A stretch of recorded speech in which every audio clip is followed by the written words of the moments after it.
டிஎன்பிசியில் கேட்ட ஒரு சம்மு பார்ப்போம்.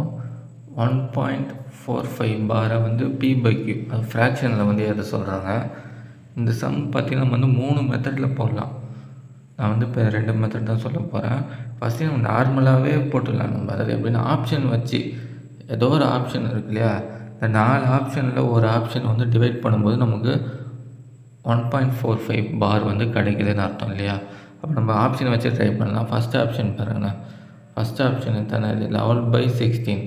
12/16 ஆச்சுன்னா என்ன வரும், 0 பாயிண்ட் தான் ஸ்டார்ட் ஆகும். ஓகேவா, அதனால வந்து இது இருக்க வாய்ப்பு இல்லை.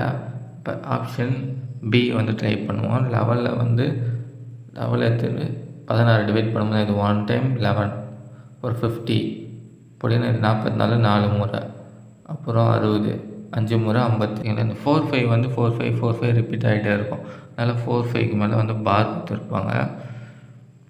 சரி, இந்த மாதிரி போட்டதை நம்ம ஆன்சர் வந்து போட்டலாம். ஆன்சர் அப்படின்னா இன்னொரு மெத்தடாக இருக்குது. இந்த மாதிரி ஒரு மெத்தடு, இது 1.45 பார் கொடுத்துருக்காங்க இல்லையா, முழுசாக எடுத்து அப்படிங்க எழுதிக்கணும். 3 நம்பர் எழுதிட்டு பார் இல்லாமல் இருக்குல்லையா நம்பர், அதை வந்து மைனஸ் பண்ணிக்கணும்.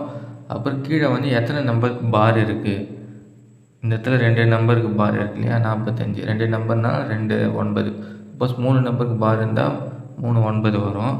சப்போஸ் பார் இல்லாமல் ஒரு நம்பர் இருக்குதுன்னு வச்சுக்கலாம் பக்கத்தில், இப்போ 1.145 பார் இப்படி இருந்ததுன்னு வச்சுக்கலாம், கீழே ஒரு 0 வந்து சேர்த்துக்கணும். பார் இல்லாமல் புள்ளிக்கு அப்புறம் ஒரு நம்பர் இருக்கு இல்லையா, அந்த 0 சேர்த்துக்கணும்.